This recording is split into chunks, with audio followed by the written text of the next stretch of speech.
Islam Makhachev's longtime friend and teammate Daniel Cormier is shocked by coach Javier Mendez's recent comments suggesting Islam only has 3 fights left in him, including a bout with Jack Della Maddalena. For DC, that number sounds crazy. This is a champion in his prime, not some battle-worn veteran winding down his career. Islam's still young, sharp, and dominating one of the most stacked divisions in the UFC. Now that he's moved to welterweight and plans to return to lightweight, the possibilities are wide open. If he doesn't retire anytime soon, a super fight with Ilia Topuria would be massive. 2 dominant beasts both in their prime. A clash with Kamaru Usman or even Shavkat Rakhmonov would be fireworks, stylistically intriguing and legacy defining. These are all high stakes fights that would not only elevate Islam's career, but cement him as one of the greatest of all time. Still, there's the real possibility that Islam is aiming to follow in Khabib's footsteps, retiring on top, untouched, and with a clean legacy. That's the Dagestani blueprint. But for fans and fighters alike, the idea of Islam walking away this soon feels premature. There's just too much left on the table.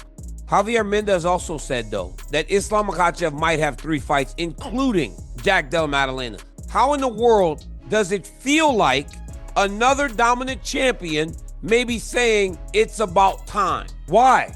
He's young. He's the world champ. He's dominating. He's getting an opportunity to become a double champ. Why? It's scary to me, because I know, knowing these guys, if he says, I've got 3, we should all go, man, we got to lock in, because you know that it's a special time, right? It's a special reign that Islam has created at 155. Why? Why, when you're in your mid-30s, are you looking to kind of walk away from the game that you are dominating? There's some massive fights for Islam Makhachev. Let's hope that he sticks around long enough to fight them all. We have so many more fights that we want these guys to fight. We want to see him against Jack Della. We want to see him against Usman, and we want to see him against Ilia Topuria.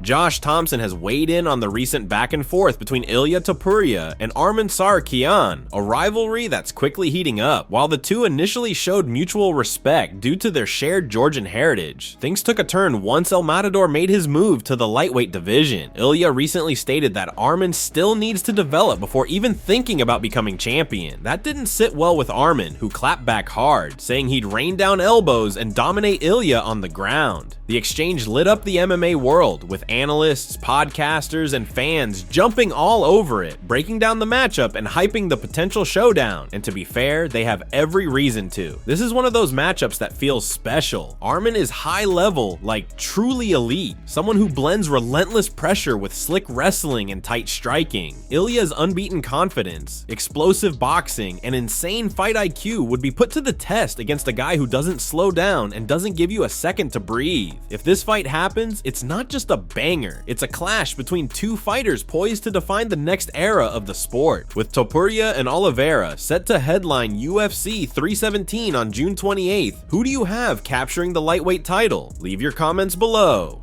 Just from me, the fight that I think that I want to see the most would be the Tsarukyan versus Ilia Topuria.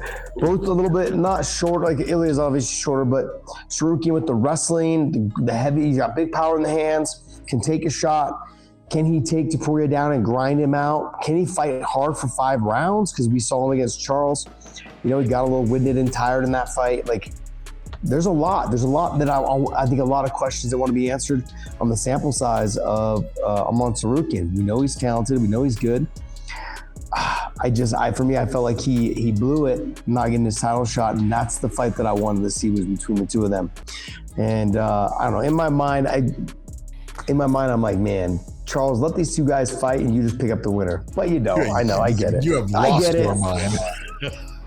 Ilia Topuria came face to face with Movsar Evloev after years of trash talk, and it wasn't friendly. In a recent interview with Setanta Sports Georgia, the former featherweight king shared details of the unexpected run-in with his longtime rival. These 2 undefeated fighters have a heated history. They were originally scheduled to fight years ago, but the bout fell through when Evloev pulled out, sparking a long-running feud that spilled over online. Both fighters kept firing shots over the years, but the cage never locked behind them. Now Now with El Matador officially moved up to lightweight, many believe the rivalry was dead, but Movsar doesn't see it that way. He recently said he'll do whatever it takes to defeat Topuria, even if that means following him up to 155. And even if El Matador were to lose at lightweight, Movsar stated his goal would remain the same, to take him out. That alone shows how personal this beef is. Still, the fight doesn't seem likely anytime soon. For Movsar to face Ilia at 155, he'd have to move up a weight class and leapfrog a stacked division full of killers, and that kind of fast tracking is rare unless there's massive hype. Meanwhile, Topuria looked absolutely beefed up in his Setanta interview, physically showing that he's embracing life as a lightweight. Let's dive into the interview, translated from Georgian by our language experts here at MMA Psycho.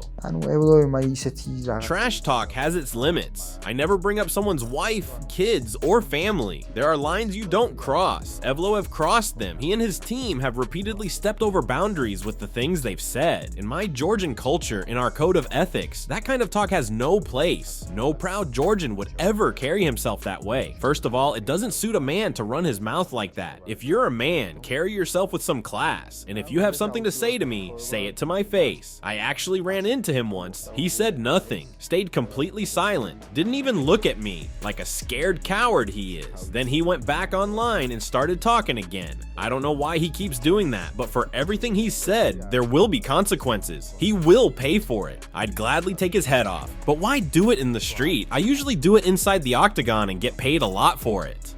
Dana White has finally drawn a line in the sand regarding Jon Jones versus Tom Aspinall. After months of teasing, delays, and mixed signals from both sides, the UFC CEO is officially putting a deadline on the heavyweight super fight. Speaking on the Jim Rome show, Dana admitted that the promotion is under growing pressure to clear up the division's title picture and made it clear that time is running out. According to Dana, they'll know within the next couple of weeks whether the Jones and Aspinall fight is happening or not. If they can't get it done, they're moving on fast. This marks a sharp shift from Dana's previous "relax, it's coming" tone. Now, the urgency is real. Aspinall has already said he's been given a date and location for his return, whether it's against Jones or someone else for the undisputed belt. So if Jon doesn't sign soon, the UFC may officially move forward without him. Still, Dana stood firm on one thing: Jones has never ducked a fight. Despite all the chaos, White insists Jon has never once said he didn't want a specific opponent, but the clock's ticking, and with fans, fighters, and even broadcasters all demanding clarity, the UFC can't afford to stall any longer. These next couple of weeks could finally determine whether we see the generational GOAT take on the rising star, or if the UFC will crown a new undisputed champion without Jon Jones in the picture. That's it from MMA Psycho. Thanks for watching. Don't forget to leave a like and subscribe for daily MMA news.